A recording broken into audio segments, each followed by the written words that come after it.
Generate a natural-sounding text-to-speech clip with warm, friendly voice, clear diction, and balanced pacing. Include subtle emphasis on key phrases, appropriate pauses, unlike breath sounds, suitable for product narration, 20 to 30 seconds at time. The first truth was that the galaxy was full of empires older than human civilization itself. The second truth was that most of those empires did not see humans as equals. They saw humans as a new species to be tested, used, or removed. The Vantrell hegemony was the largest power near Earth's region of space. It had existed for over 4,000 years. It had conquered 31 worlds and absorbed 19 smaller species into its ranks. The Vantrell did not believe in equal partners. They believed in masters and servants.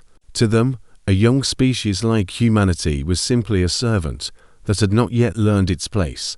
4 years, the Vantrell had watched Earth from a distance. Their scouts had studied human ships, human weapons, and human cities. Their reports always said the same thing. Humans were clever, but weak. Humans built fast ships, but with thin armor. Humans had passion, but no true military discipline.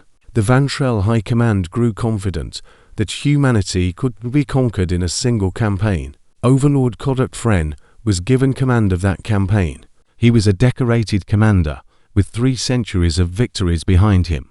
He had crushed rebellions, broken alliances, and burned resistant colonies into silence. He believed, like most of his people, that war was simply a matter of size and firepower. The bigger fleet always won. The stronger species always ruled. He had never once faced an enemy that changed the rules of the game. K-Tex's flagship was called the Ashkar Dominion, a warship larger than any human vessel ever built. It was 2 kilometers long, covered in thick plating, and armed with weapons that could crack a moon in half. Around it flew 400 smaller warships, gathered from a dozen conquered worlds. It was, by any normal measure, an overwhelming force. Earth's government watched the Vantrell fleet gather at the edge of the solar system. The reports came in through the small human outpost stationed near Pluto. The outpost commander sent a single message back to Earth before the Vantrell fleet destroyed the station completely. Not to talk, to conquer. At United Earth Fleet Command, deep beneath the mountains of Colorado, Admiral Aelina Cross received that message in silence. She was 52 years old, grey at the temples, and known across the fleet for her calm nerves. She had spent the last 10 years preparing for a day exactly like this one. While the rest of the galaxy saw humanity as weak, Admiral Cross and a small circle of engineers, scientists, and officers had been building something the Vantrell did not know existed. But that secret would come later. First, the galaxy needed to see something else. It needed to see a human flagship stand against the Vantrell fleet and fall. Admiral Cross called a meeting with her senior staff. General Marcus Webb, head of Earth's ground defense, sat across the table with his arms crossed. Dr. Amara Singh, the lead scientist behind Earth's newest weapons program, sat beside him with a tablet full of data. And at the head of the smaller side table sat Captain James Okafor, a 38-year-old officer who had spent the last 2 years training for a mission he did not yet fully understand. The Vantrell fleet will reach Earth's outer defense line in 6 days, Admiral Cross said. 400 warships, 1 flagship larger than anything we have ever built. Our sensors say they are moving with full confidence. No caution, no scouting parties sent ahead to test our defenses. They think this will be easy, General Webb said.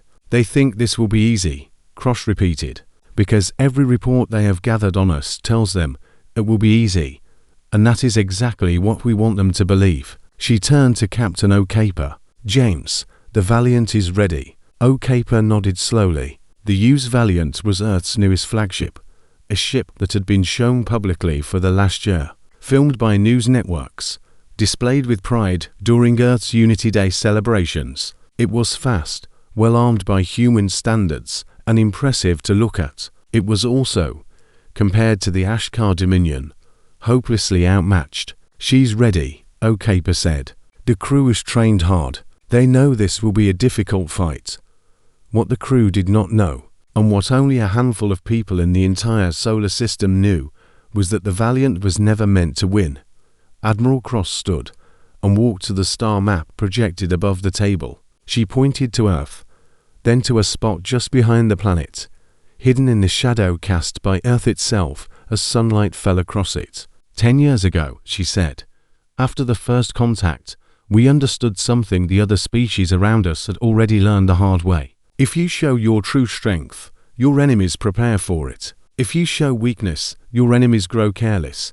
We decided that humanity's best chance was never going to come from matching these empires ship for ship. Our best chance would come from surprise. She pressed a button, and a new shape appeared on the star map. It was massive, easily 3 times the size of the Valiant, built with a whole design unlike anything humanity had shown the public. It bristled with weapon systems that had never been tested in open battle, only in secret trials far from any watching eyes. This is the used Nightfall, Cross said. Built in secret over the last 8 years, assembled piece by piece in orbital shipyards disguised as mining stations. Fewer than 300 people in the entire solar system know she exists. She has been sitting in Earth's shadow for the last 4 months, powered down to the lowest possible signature, waiting. Captain O'Caper stared at the ship's outline. You built a second flagship, a real one. The Valiant is real, too, Cross said gently. Her crew, her courage, her sacrifice, all of that will be real. But her purpose in this battle is not to win. Her purpose is to show the Vantrell exactly what they expect to see. A young, brave, outmatched species fighting with everything it has, and still not being enough. We need Overlord Caddox to believe he has already won this war before the real fight even begins. Dr. Singh spoke up. The Nightfall carries technology the Vantrell have never encountered. Adaptive shielding that changes its resonance frequency every few seconds, making it far harder to break down with sustained fire. Weapons that fire in patterns, designed by combat AI trained on thousands of simulated battles against Vantrell ship designs, once we manage to get scans of their hulls, and most importantly, a stealth field powered by output from the ship's core that lets her sit completely hidden as long as she stays within a planet's shadow and does not power her main engines. So, the plan, General Webb said slowly, is to let them destroy the Valiant. Let them believe they have crushed our best. Let them moving close to Earth, celebrating, careless, and then Nightfall rises from the shadow and hits them when their guard is down. That is the plan, Cross confirmed. It is not an easy plan. It asks a great deal of the Valiant's crew, more than most of them know they are giving. But if it works, we do not just win a battle. We change how every species in this region of space sees humanity. We stop being the weak new species that everyone can push around. We become a species that any empire should think twice before challenging. The room went quiet for a moment. Captain O'Caper looked down at his hands. He would be leading the Valiant into that battle, knowing what the ship's true purpose was, while his crew believed they were fighting for a real chance at victory. They deserve to know, he said quietly. They will fight harder if they believe they can win, Cross said. And they can win small victories. Even in a battle, they will ultimately lose. Every enemy ship the Valiant destroys, every tactic she uses, all of it will be recorded and studied by the Nightfall's combat systems in real time. The Valiant's fight is not wasted. It is the key that unlocks everything that comes after. O'Caper was silent for a long moment. Then he nodded. I'll bring them home the only way I can. I'll make sure their fight matters. Over the following days, Earth prepared as much as it could, without revealing its true plan. Civilian ships were quietly moved away from the projected battle zone near the moon. Emergency shelters were stocked on Earth's surface, though officials told the public these were simply standard precautions. News networks broadcast footage of the Valiant leaving Earth's orbit, flanked by a small escort of support cruisers heading out to meet the Vantrell fleet at the edge of the solar system near Neptune. The Valiant's crew numbered 812. Among them was Lieutenant Maria Torres, a weapons officer who had joined the fleet after losing her brother in a border skirmish with a minor alien pirate group 3 years earlier.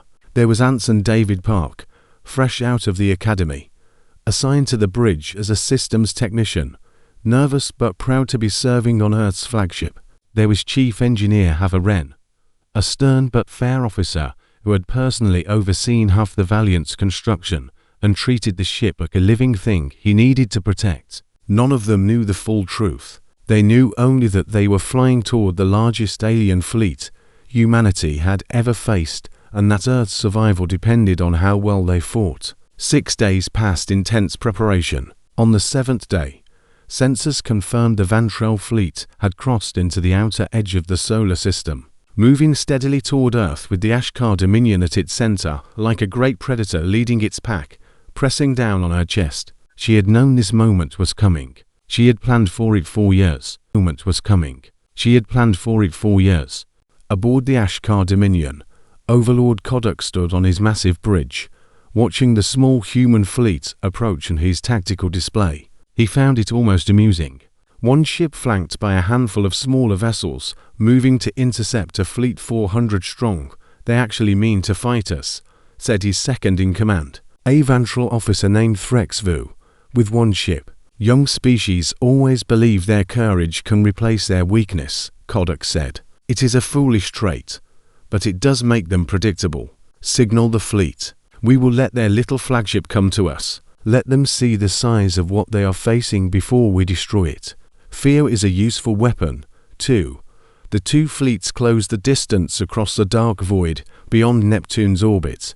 Aboard the Valiant, Captain Okafor stood at the center of his bridge, watching the swarm of red contacts fill his tactical display. More enemy ships than his sensors had ever tracked at once. He thought of Admiral Cross's words. He thought of the Nightfall, sitting silent and hidden in Earth's shadow, waiting for its moment. All hands, he said, his voice steady over the ship's comm system. This is your captain. In a few minutes, we are going to face the largest enemy force humanity has ever encountered. I'll not lie to you. This will be the hardest fight of our lives, but I need every one of you to remember why we are here. We are not just defending Earth today. We are showing every species watching this system that humanity does not back down, no matter what stands in front of us across the ship in engine rooms and weapon bays and cramped crew quarters. Men and women nodded to themselves, checked their systems one final time, and prepared for battle. On the bridge, Lieutenant Torres locked her weapon systems onto the approaching Vantrell formation. Ensign Park's hand trembled slightly over his console before he studied them. Chief Engineer Wren reported full power to the shield generators, his voice tight with tension. Far behind them, hidden in the shadow of the planet they had sworn to protect, the UES Nightfall sat silent and dark, her crew watching the same tactical feats, knowing that soon they would need to be ready to act. Admiral Cross stood in the command center beneath Colorado, staring at the same star map that showed both fleets closing toward one another. She had built this plan over 10 years, sacrificing sleep, relationships, and peace of mind for a single moment she could not fully control. Now that moment had finally arrived. Godspeed, Valiant, she whispered. On the tactical display, the two fleets finally met. The battle for humanity's future was about to begin. The first shots of the battle came from the Vantrell side, fired the moment their weapons locked onto the Valiant's escort ships. Streaks of blue energy tore across the dark void, and one of the small human cruisers, the UES Meridian, was struck along its side before it could even raise full shields. The impact ripped a hole through its hull, and the ship spun away, venting atmosphere into space. On the Valiant's bridge, Captain Okafor gripped the edge of his command chair. Return fire all batteries. Target the nearest cruisers first. Do not waste shots on the flagship yet. Lieutenant Torres worked her console with practiced speed. The Valiant's main guns fired in a coordinated pattern, striking 3 smaller Vantrell ships in quick succession. One exploded outright. The other 2 staggered, their shields flaring under the impact, but they held. Their shields are stronger than our simulations predicted, Torres called out. Adjust firing patterns. Concentrate all weapons on single targets instead of spreading fire, Okafor ordered. The Valiant twisted through space with impressive agility, using maneuvers that had been trained into her pilots for months. She weaved between incoming fire, using her smaller size compared to the Van Trell flagship to avoid the worst of the bombardment. For a few brief minutes, it almost looked like the humans might hold their own. Then Overlord Kadok gave a single order from the Ashkar Dominion's bridge. Enough games. Bring the flagship's main cannons to bear. End this quickly. The Ashkar Dominion turned its massive form, and along its hull, dozens of weapon ports began to glow with terrible light. Kadok had held back his flagship's true firepower until now. Curious to see how the humans would fight, he had seen enough. It was time to demonstrate why the Van Trell hegemony had never lost a war. Brace for impact, Chief Engineer Wren shouted from below decks, watching his sensors detect the massive buildup of energy from the enemy flagship. The first blast from the Ashkar Dominion struck the Valiant's forward shields directly. The entire ship shuddered violently. Lights flickered across the bridge. Sparks burst from an overloaded console near Annan Park Station, and he threw himself backward, just in time to avoid being burned. Shields down to 60%. Torres called out. One hit, and we already lost 40% of our shields. O'Caper's jaw tightened. He had known this moment was coming. He had known the numbers, the simulations, the grim mathematics that Admiral Cross had shown him months ago. The Valiant, for all her strength by human standards, was simply not built to withstand a direct hit from something the size of the Ashkar Dominion. But he also knew his true mission. Every second the Valiant survived was a second longer that the Nightfall's combat systems could study the Van Trell's weapons, their firing patterns, their shield frequencies, their tactical instincts. Every shot the Valiant fired back was data being quietly transmitted through a tight encrypted channel back to Earth, feeding directly into the systems that would decide the real battle to come. Evasive pass and Delta, O'Caper ordered. Keep us moving. Do not let them get a clean second shot. The Valiant's pilots fought with everything they had. They rolled the great ship through space, using short bursts from maneuvering thrusters to throw off the Van Trell targeting systems. For nearly 20 minutes, the Valiant danced through the edge of the enemy fleet, striking smaller ships where she could, dodging the worst of the incoming fire, buying time. It was by any measure a remarkable display of skill and courage. Even aboard the Ashkar Dominion, Overlord Kadok found himself watching with something close to grudging respect. They fight well for such a young species, he admitted to his second in command. Should we press the attack harder, my lord? Frexvu asked. No, Kadok said, a cruel smile forming on his face. Let them tire themselves out. Let them believe they have a chance. It makes the moment we finally crush them so much more meaningful. But even skill and courage could not change the numbers forever. Slowly, steadily, the Valiant shields began to fail under the constant, grinding pressure of 400 enemy ships surrounding her. Small fires broke out in engineering. Backup power systems strained under the load. Crew members worked desperately to keep critical systems online, sealing breaches, rerouting power, treating the wounded in makeshift medical stations set up in corridors. Lieutenant Torres continued firing, her console cracked and sparking beside her, refusing to leave her post, even as smoke filled the section of the bridge around her. Direct hit on their lead cruiser. It's breaking apart. A cheer rose briefly among the bridge crew, quickly silenced by the ship shuddering again under another massive impact from the Ashkar Dominion's main guns. Shields at 12%, Wren reported grimly from engineering. Captain, we cannot take another hit like that. O'Caper closed his eyes for a brief moment. He thought of his crew, the 812 men and women who had trusted him to lead them, who did not know the full truth of why they were here. He thought of Earth spinning quietly far behind them, and the hidden ship waiting in its shadow. All hands, he said, his voice carrying through the ship's intercom one final time. You have fought with more courage than I could have ever asked of you. Whatever happens next, know that your fight has not been in vain. I am proud to have served with every single one of you. The final blow came moments later. Overlord Kadok, growing impatient with the drawn-out engagement, ordered every weapon on the Ashkar Dominion to fire simultaneously at the crippled Valiant. The combined force of that barrage overwhelmed what little remained of the ship's shields in an instant, tearing through her hull, ripping the great ship apart in a burst of light, visible even from Earth's surface with powerful telescopes. The used Valiant, humanity's proudest flagship, was gone. Aboard the Ashkar Dominion, the Vantrell crew erupted into celebration. Overlord Caddock allowed himself a rare moment of satisfaction, watching the wreckage of the human flagship drift apart in the dark void. "Send word to the Hegemony Command," he ordered. "Tell them the human flagship has been destroyed.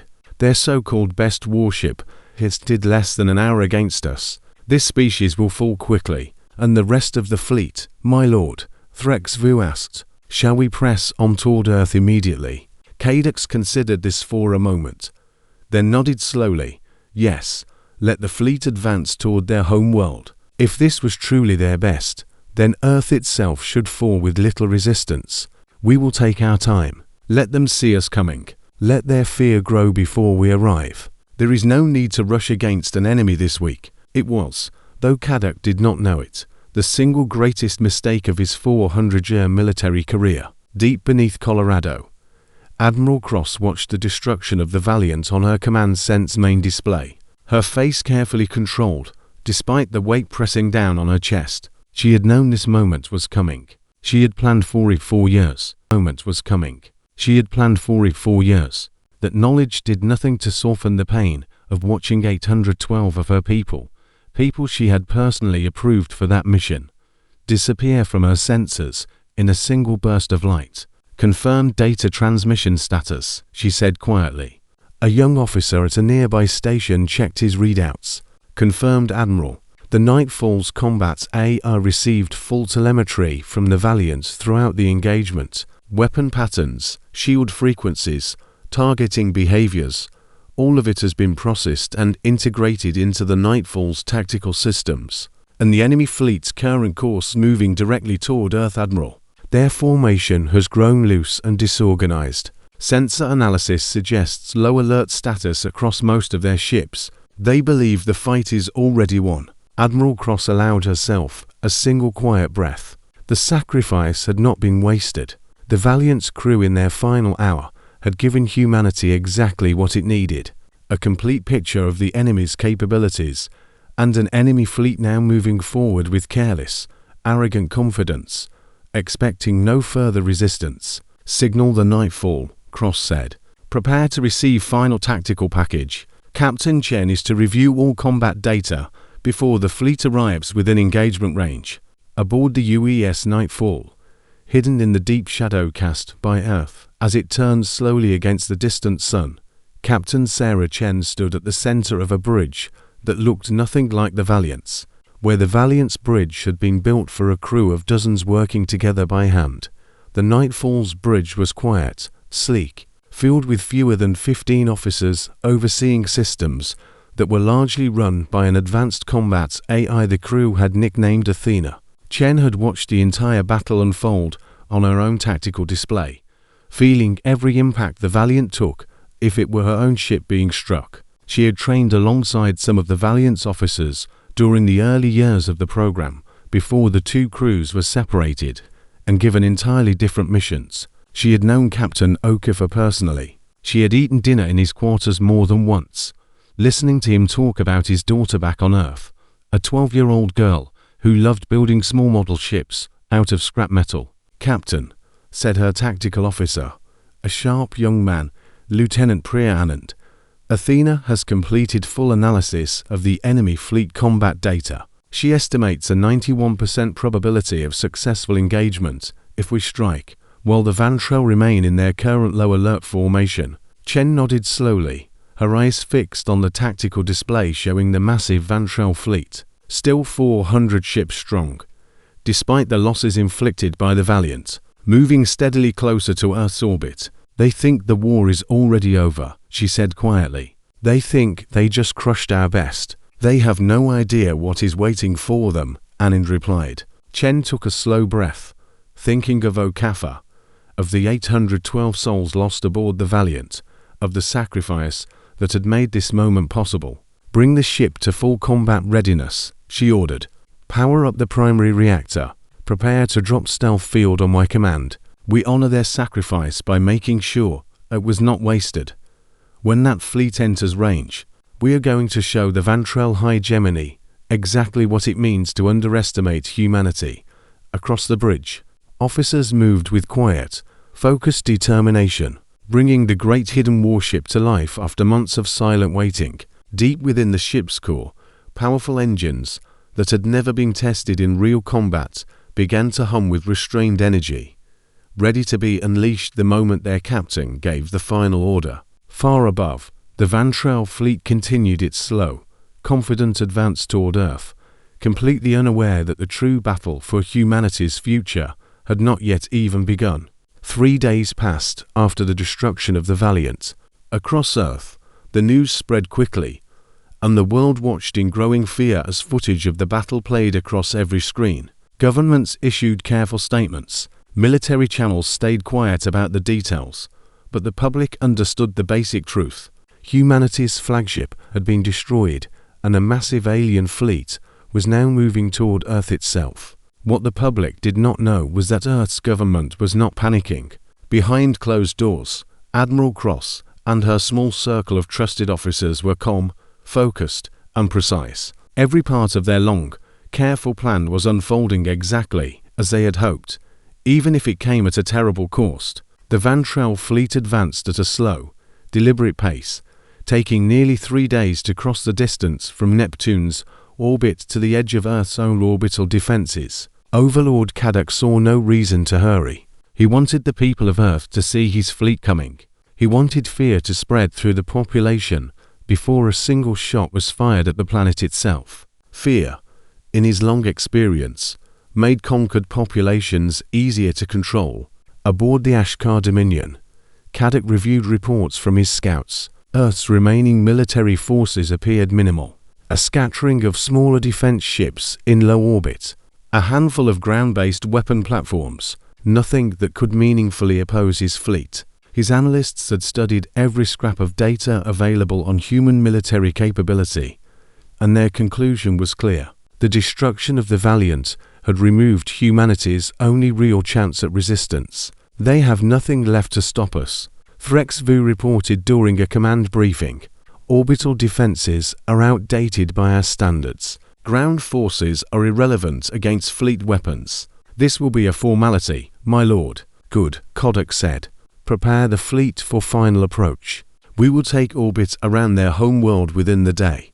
Once in position, we will demand their surrender. If they refuse, we begin removing their cities from orbit, one at a time, until they understand the wisdom of cooperation." The Vantrell fleet crossed the last stretch of space between them and Earth, moving into high orbit with the casual confidence of a predator that believed its prey had already given up.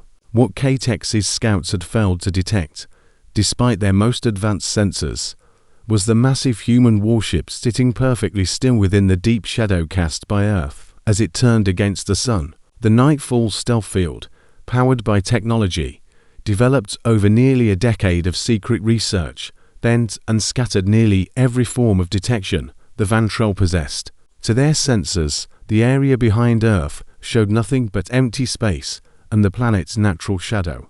Aboard the Nightfall, Captain Chen watched the enemy fleet spread out into a wide formation around Earth's orbit through her own passive sensors, carefully calibrated to avoid emitting any signal that might reveal the ship's position. "They're settling into a blockade formation," Lieutenant Annin reported, "spreading out to cover the full orbital path around the planet. It looks like they intend to hold position rather than immediately attacking the surface. They want to force a surrender first," Chen said. "Classic Vantrell doctrine: show overwhelming force, demand submission, only escalate to destruction if the target refuses." Athena's analysis agrees. A non-confirmed current formation gives us an optimal strike window if we move within the next 6 hours before their patrol patterns shift and increase coverage of Earth's shadow zone. Chen turned to look at the tactical display, studying the 400 remaining Vantrell warships arranged in their confident, careless formation around the planet her people called home. She thought again of Captain Okar, of the valiant crew, of the sacrifice that had bought humanity this single narrow window of opportunity. She opened a secure channel directly to Admiral Cross at Earth Fleet Command. "Admiral, this is Captain Chen aboard the Nightfall. We have a clear engagement window. Requesting final authorization to begin our attack." Admiral Cross's voice came back a moment later, steady despite the enormous weight of the decision, resting on her next words. "Captain Chen, you have been preparing for this moment for 8 years. I trust your judgment completely. You have full authorization. Bring our people home a victory." Chen closed the channel and turned to face her bridge crew. 15 officers who had trained alongside her through years of secrecy, simulation, and preparation for a battle none of them had been certain would ever come. "This is it," she said quietly. "Everyone at their stations, we only get one chance to make this surprise count. After we drop the stealth field, they will know exactly where we are, and they will throw everything they have at us. We need to make our first strikes count more than anything we have ever done in training." Across the ship, the crew moved with quiet, practiced efficiency. Weapon systems that had been powered down 4 months came online, humming with barely restrained energy. The Nightfall's massive main reactor, 3 times more powerful than anything installed on the Valiant, began spinning up toward full combat output. "Reactor at 90% and climbing," reported Chief Engineer Tobias Reyes from his station near the back of the bridge. "Shield generators standing by. Weapon capacitors charging to full. Stealth field integrity at 100%. Anand added, "They still have no idea we're here." Chen took one final look at the tactical display at the Vantrell fleet spread comfortably around Earth's orbit, celebrating a victory they believed was already complete. "Drop the stealth field," she ordered. "Bring us out of the shadow. Weapons free the moment we're visible. Let's show them what a real human warship looks like." The Nightfall stealth field collapsed in an instant, and the massive ship emerged from the darkness behind Earth, like something rising from the deepest part of an ocean. Sunlight caught along her hull for the first time in months, revealing a design unlike anything the Vantrell had ever encountered. Sleek layered plating covered in adaptive shield emitters, weapon ports arranged in patterns, designed specifically to counter the exact tactics the Ashkar Dominion had used to destroy the Valiant. Aboard the Vantrell flagship, alarms began blaring across the bridge. Sensors suddenly detected an enormous, previously invisible vessel appearing directly within their formation, close enough to already be within weapons range of nearly a dozen ships. "Impossible," Threxvu shouted, staring at his sensor readouts in disbelief. There was nothing there. Our scans showed nothing there. Overlord Kadok stared at the massive new ship on his tactical display, feeling something he had not felt in centuries of warfare. Genuine surprise. "What is that thing?" Before anyone aboard the Ashkar Dominion could answer, the Nightfall opened fire. Her weapons, guided by the combat AI, Athena, and armed with tactical data, pulled directly from the Valiant's final battle, struck with devastating precision. The Vantrell ships closest to the Nightfall's emergence point had no time to raise proper shields. 3 warships were destroyed within the first 10 seconds of the engagement, torn apart by weapon patterns specifically calculated to exploit weaknesses in their exact shield frequencies.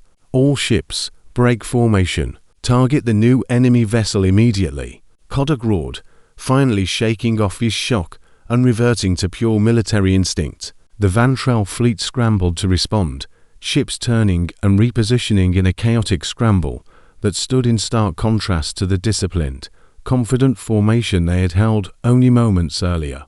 The surprise of the Nightfall's appearance had shattered their careful blockade in an instant. "Multiple enemy ships converging on our position," Anand called out from his station, watching dozens of red contacts shift course toward the Nightfall. "Hold steady," Chen ordered, her voice calm despite the storm of incoming threats now filling her tactical display. "Athena, begin adaptive shield rotation. Helm, keep us moving through their formation. Don't let them surround us in open space." The Nightfall banked hard, cutting directly through the disorganized edge of the Vantrell fleet rather than retreating to open space, where she might be more easily encircled. Weapons fired in constant calculated bursts, striking ship to ship with an efficiency that seemed almost unnatural to the stunned Vantrell crews now scrambling to fight back. "Their shields are adapting to our fire patterns," reported a Vantrell weapons officer aboard a nearby cruiser, his voice tight with disbelief. "Every time we adjust our frequency, they adjust faster." Aboard the Ashkar Dominion, Overlord Kadok watched his fleet careful formation dissolve into chaos within minutes. 4 ships already destroyed, a dozen more damaged, all inflicted by a single enemy vessel that had appeared from nowhere. "This is not possible," he muttered. "Their flagship is destroyed. Our scouts confirmed no other significant human military assets. Where did this ship come from?" "My lord," Frex Vu said carefully. Perhaps the ship we destroyed 3 days ago was never truly their greatest weapon." Kadok's expression darkened as the full weight of that realization settled over him. For the first time in his long, victorious career, he understood that he had walked directly into a trap, one built with patience and precision over years of careful preparation, by an enemy he had dismissed as weak and primitive. "Bring the main fleet together," he ordered, his voice sharp with anger. "Now, concentrate all firepower on that single vessel. No matter how impressive their technology, one ship cannot stand against 400 forever. Destroy it and destroy it now." Across the chaotic battlefield surrounding Earth, the Vantrell fleet began regrouping, slowly forming into a tighter formation, designed to bring overwhelming firepower against the single human warship that had shattered their confidence in a matter of minutes. Aboard the Nightfall, Captain Chen watched the enemy ships begin to converge, their initial disorganization giving way to disciplined, dangerous coordination. "They're regrouping," Anand reported. "If they manage to concentrate their fire the way they did against the Valiant, even our shields may not hold indefinitely." Chen studied the tactical display for a long moment, watching the enemy fleet slowly reorganize itself into a formation clearly designed to overwhelm her through sheer numbers and firepower. "Then we don't let them finish regrouping," she said finally. "Athena, bring up the full tactical package we developed from the Valiant's battle data. It's time to show them exactly how much we learned from watching them fight." The true battle for Earth's future was only just beginning. The Vantrell fleet regrouped into a tight defensive sphere, all 400 remaining ships arranging themselves so that their combined firepower could be brought against a single target from nearly every angle. It was a formation built from centuries of successful warfare, one that had crushed rebellious colonies and broken enemy fleets, many times larger than what humanity could offer. Aboard the Nightfall, Captain Chen studied the shifting formation with a calm, focused expression. She had spent years preparing for this exact moment, running simulation after simulation against projected Vantrell tactics, refining strategies with Athena's help until she understood the enemy's patterns almost as well as her own. "They're forming the same sphere formation they used against colonial rebellions on Threxus 4 and Colony Vanta 7, Anand reported, pulling up historical data the Nightfall systems had gathered over years of quiet intelligence gathering. It's designed to bring maximum concentrated fire against a single point while minimizing exposed angles. It's a strong formation against most enemies, Chen said. But it has one weakness. It's built for defense against a single powerful attacker, not against an enemy who understands their exact firing patterns and shield frequencies in advance. She turned to her helm officer, a steady young pilot named Enem Wei Jiang. "Take us directly toward the weakest point in their formation." Athena has already identified it. On the tactical display, a soft blue marker appeared along one section of the Vantrell sphere, where several damaged ships from the initial surprise attack had been forced to take defensive positions rather than fully rejoining the tight formation. "Punching through their formation at that point risks exposing us to fire from nearly every direction," Jing warned. "For a few seconds, yes," Chen said. "But it also means We cut directly through their heaviest concentration of firepower before they can properly adjust to our approach. Trust the plan. Athena has run this scenario over 4,000 times. The Nightfall surged forward, engines flaring bright against the darkness of space, driving directly toward the weakened section of the Vantral formation. Enemy ships across the sphere immediately began firing, streams of blue energy crisscrossing space as they attempted to bring the human warship down before she could close the distance. Shields holding at 82%. Race called from engineering. Sweat visible on his brow despite the climate-controlled bridge. Adaptive frequency rotation is working, but they're throwing everything they have at us. The Nightfall shuddered under the combined weight of dozens of simultaneous impacts, but her advanced shielding, built specifically to counter the exact patterns learned from the valiant sacrifice, held far longer than anything the Vantral had ever encountered from a human vessel. Withdrew their outer formation, cangled out as the ship broke past the weakened section of the Vantral sphere, now moving directly through the heart of their formation, other than remaining on the outside where concentrated fire could overwhelm her. Inside the formation, the tactical situation changed dramatically. Vantral ships now found themselves unable to fire freely at the Nightfall without risking hitting their own vessels on the opposite side of the formation. Confusion clear's throat spread through their ranks as commanders scrambled to adjust firing solutions. Fire at will, Chen ordered. Athena, target their most vulnerable ships first, the ones already damaged from our initial strike. The Nightfall's weapons opened fire in every direction, striking ship to ship as she moved through the chaotic heart of the Vantral formation. Explosions lit up the darkness of space as one enemy vessel after another took critical damage, their crews unable to respond quickly enough to the sudden reversal of the tactical situation. Aboard the Ashkar Dominion, Overlord Kodak watched in growing fury as his carefully constructed formation collapsed into chaos for the second time in the same battle.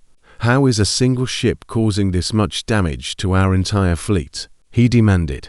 My lord, Threxvu said carefully, watching the tactical display with visible unease. Their weapon systems appear to be adapting in real time to our defenses. Every tactic we attempt, they seem to have already anticipated. Kadak's mind raced back to the destruction of the Valiant 3 days earlier. He had assumed that battle had ended with humanity's complete military defeat. Now watching the devastating precision of this new enemy vessel, a terrible realization began to form. They let us destroy that ship, he said slowly. They wanted us to see their weapons, their tactics, their weaknesses. They gave us that ship deliberately, so we would walk into this trap with false confidence.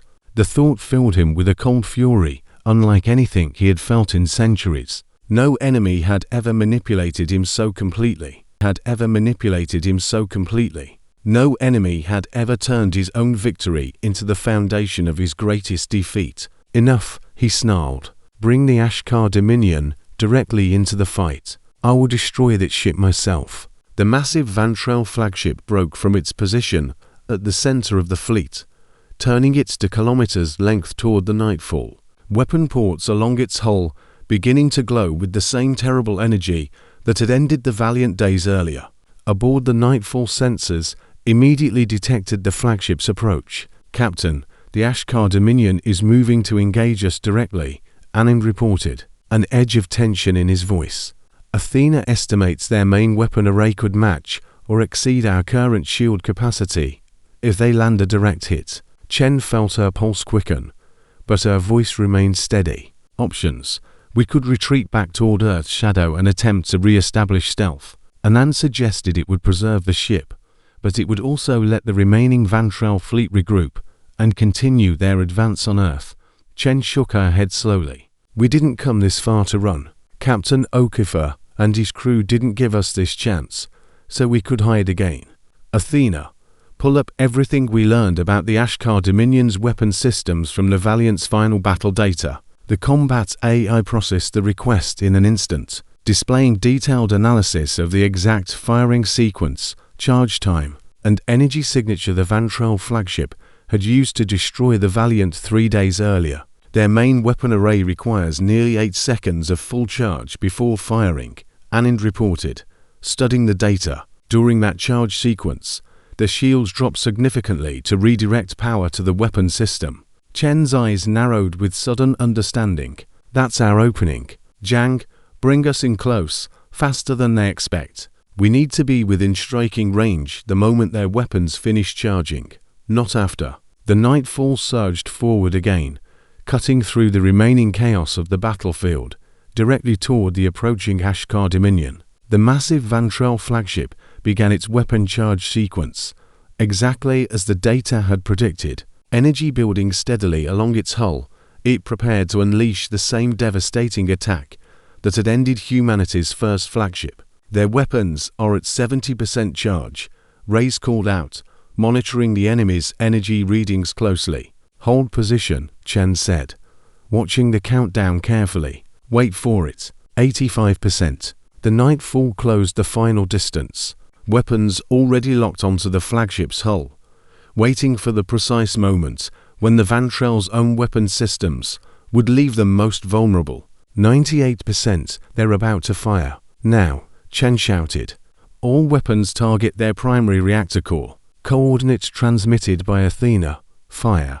The Nightfall unleashed everything she had in a single, perfectly coordinated barrage, striking the Ashkar Dominion at the exact moment its shields were weakest. Its power diverted almost entirely into charging the massive weapon array that had destroyed the Valiant. The combined force of the Nightfall's attack tore through the flagship's momentarily weakened defenses and struck deep into its hull, directly into the section housing its primary reactor core. For a brief terrible moment, nothing happened. Then the Ashkar Dominion's reactor core, damaged beyond stable containment, began a catastrophic chain reaction throughout the ship's massive frame. Direct hit confirmed, Anand said, his voice filled with disbelief. Their reactor core is destabilizing. Captain, I don't think that ship is going to survive this.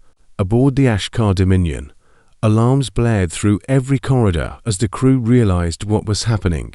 Overlord Kadok stood frozen on his bridge for a single moment, staring at the readouts, showing his flagship's core beginning to fail. Evacuate, he finally ordered, his voice hollow with disbelief. All hands, evacuate immediately. The Ashkar Dominion, the pride of the Vantrell hegemony, the ship that had crushed 31 worlds into submission, erupted into a massive explosion that lit up the space around Earth like a second brief sun. The shock wave from the destruction rippled outward, damaging several nearby Vantrell ships that had been too slow to move clear of the blast radius across the remaining Vantrell fleet. Panic spread instantly. Their flagship, the symbol of their empire's unstoppable power, had been destroyed by a single human warship of a battle that should have been an easy formality.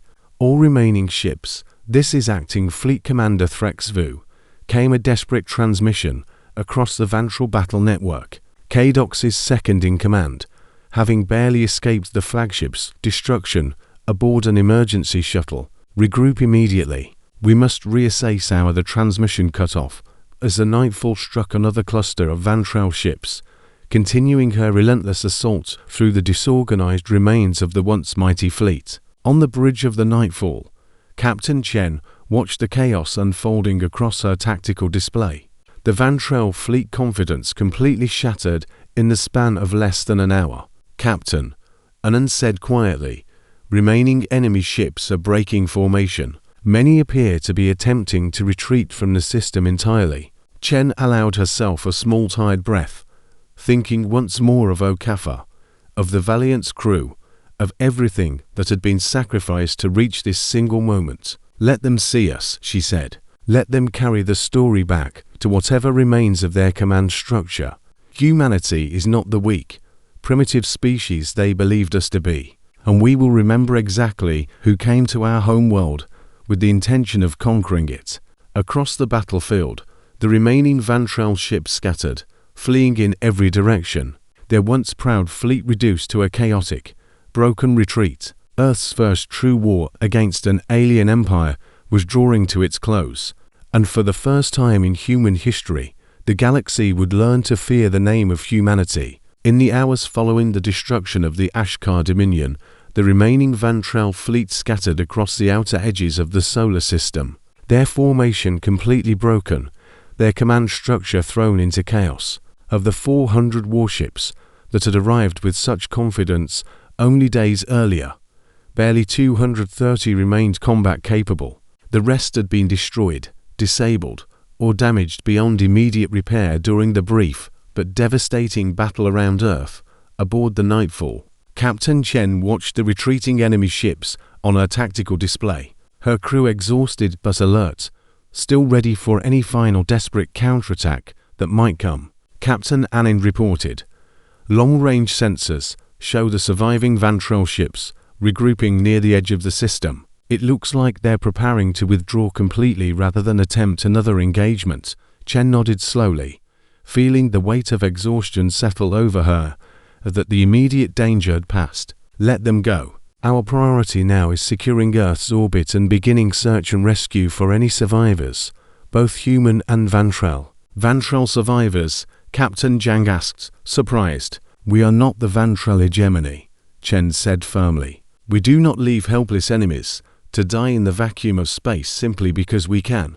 How we conduct ourselves in victory says as much about humanity as how we fought this battle." Over the following hours, the Nightfall coordinated with a hastily assembled group of Earth's remaining defense ships and civilian rescue vessels, working to recover survivors from the wreckage scattered across near-Earth space. Among the debris, they found several escape pods containing Vantrell crew members, frightened and disoriented, having expected certain death rather than rescue from the very enemy they had come to conquer. One of those survivors was Threx Vu, Kadox's former second-in-command, recovered from a damaged shuttle drifting near the edge of the battle zone. He was brought aboard the Nightfall under careful guard, and Captain Chen chose to meet with him personally in a secure section of the ship. "You could have left us to die," Vu said through a translation device, studying Chen with a mixture of confusion and wary respect. "It would have been simpler, fewer complications for your victory. Killing helpless survivors isn't victory," Chen replied. "It's just cruelty with extra steps. We won this battle because we outhauled your fleet, not because we're crueler than you. I'd like to keep it that way." Vu was quiet for a long moment. "Overlord Kadok believed your species weak because you were young. He never understood that youth and weakness are not the same thing.